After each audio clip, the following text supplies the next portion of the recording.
Episode 1 begins with a girl waving her hand towards an airplane that is about to take off. Her attention is then diverted by the sudden snowfall. As the plane is about to take off, a yellow light flashes into the plane's engine turbine, causing an immediate spark of fire. Not long after, one of the turbines catches fire and explodes. The explosion engulfs the body of the plane, creating a massive blast. The young girl who witnessed this event is shocked beyond belief, and tears stream from her eyes. Switching to Shinjuku City on August 1, 2020, Fuko Izumo is in the middle of closing a comic book she has just finished reading. She contemplates that her youth is nothing like what is portrayed in the comics she reads. After finishing her favorite comic to the end, it is now time for her to end it all. She has been standing on a bridge, and directly beneath it, a train is speeding by. Just as she is about to jump, a man calls out to her. She is startled and immediately abandons her plan to jump. The man warns that what Izumo is doing is dangerous. Izumo has his own dialogue, he just wants to experience a passionate romance like in the comics he reads. However, because of the body he has, that will never happen. The man reacted in confusion. Izumo continued by pointing a knife at the man.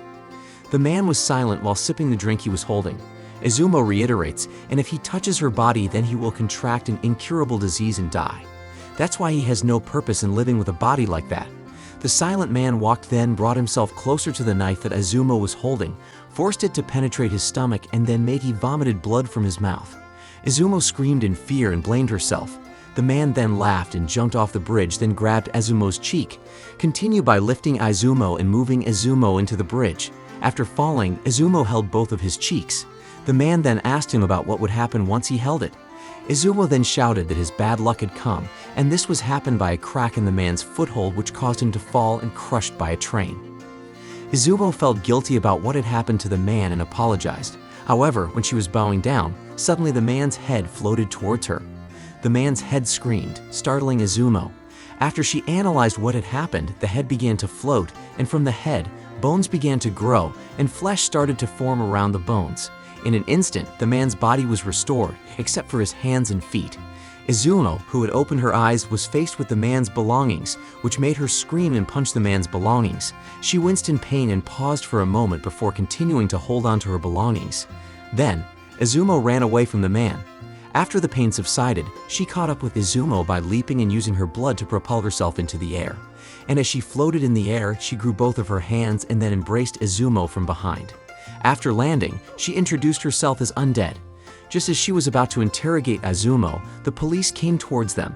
The man realized the police were coming, then picked up Izumo and jumped from one building to another. After landing on one of the buildings, he regrew his severed legs. Izumo ignored his explanations as she crawled away from him. The man realized that Izumo was leaving, then grabbed Izumo's leg and lifted her. Izumo struggled and asked to be released, unaware that she was on the edge of the building. The man asked Izumo to explain her misfortune, and he promised to help her. She insisted on not explaining, as she planned to die that day. The man, who had been silent, suddenly pinned both of Izumo's legs with his hands and swung her. Izumo screamed in fear more than before, but she was ignored by the man, who continued to spin while holding onto her legs. Unable to bear it any longer, she agreed to explain her misfortune. Izumo, who was exhausted, lay atop a building alongside a stranger who was next to her. After she felt somewhat calmed, she then explained her misfortune. The incident began 10 years ago when she was just 8 years old. Both of her parents were going abroad for business, and at that time, she accompanied them to see them off. Because they would be separated for quite a while, she tightly embraced both of her parents before their departure. However, about half an hour later, the plane they were on experienced an unexpected engine problem. None of the passengers on the plane survived, including her parents. Since that moment, she realized that anyone who touched her ended up getting hurt. From that point on, she began to isolate herself. However, before she could finish speaking, the man hugged her and held her from behind to test the truth of her claim. Izumo, shocked, then screamed and asked him to let go. At the same time, a wooden crate fell from an aircraft and landed directly on top of the man, causing all the bananas inside the crate to scatter everywhere. Izumo then ran away from the scene. The man's body, which had been crushed by the crate filled with bananas, miraculously healed, and he shouted at Izumo while his mouth was full of bananas. Izumo, who was running, accidentally stepped on a banana, causing her to fall from the building. She couldn't believe what had just happened, and she hadn't even done things like most girls typically do. As she fell, a comic book she had been reading earlier fell out of her jacket pocket, and she tried to reach for it but couldn't. Tears welled up in her eyes as she thought to herself that she wasn't ready to die. He extended his leg bones and stuck them into the building's wall to slow down their fall. Izumo, with her eyes closed, then opened them, and the man gave her back the comic book. He became excited and shouted enthusiastically, as it was perhaps Izumo's misfortune that would end his incredibly long life. He then flew between buildings using the blood he had drawn from his legs. In an abandoned building where they briefly took refuge, the man asked Izumo to remove her clothes so that he could attach them to himself as much as possible. Izumo chose to run away and leave the man behind. He was not willing to let Izumo go so easily, chased after her. As he ran, Izumo's jacket came off, revealing her very long hair. Izumo then cried while lamenting that no one could cut her hair. Hearing Izumo's cry, the man took out his tools and began to cut her hair. He kept touching Izumo to ensure that bad luck wouldn't befall him while he cut her hair. After some time, he had finished cutting Izumo's hair. Izumo, with her eyes closed, tried to look at herself in a mirror. She was surprised and smiled, thanking him. At the same time, the man's head suddenly got decapitated. A group of men dressed in black approached, and one of them thanked Izumo.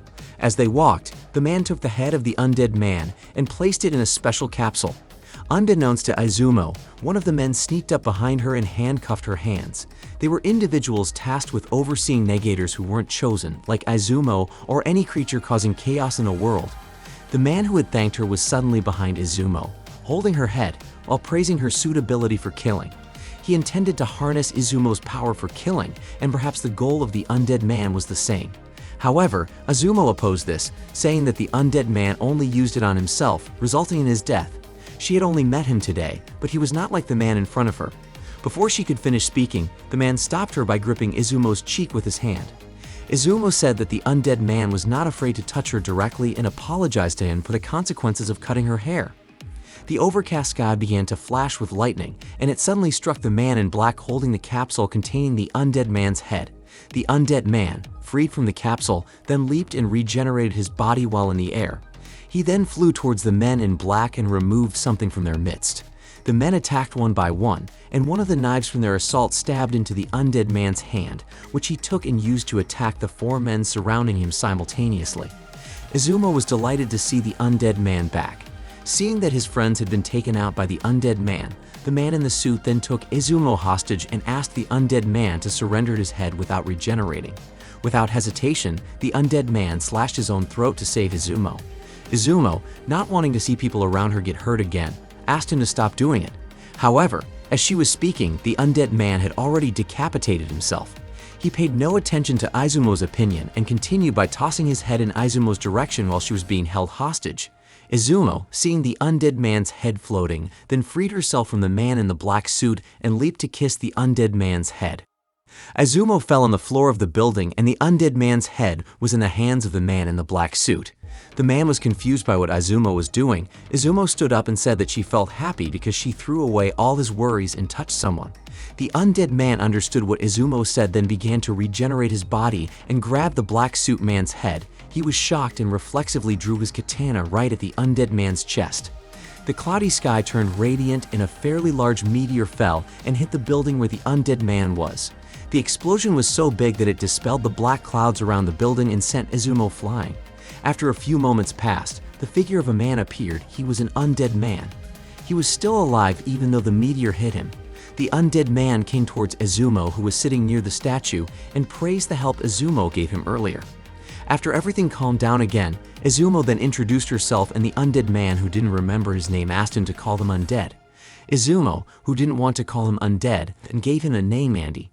Andy is amazed by Izumo's bad luck, and if a kiss can cause something that big, what about that? Hearing those words, Izumo then ran away from Andy.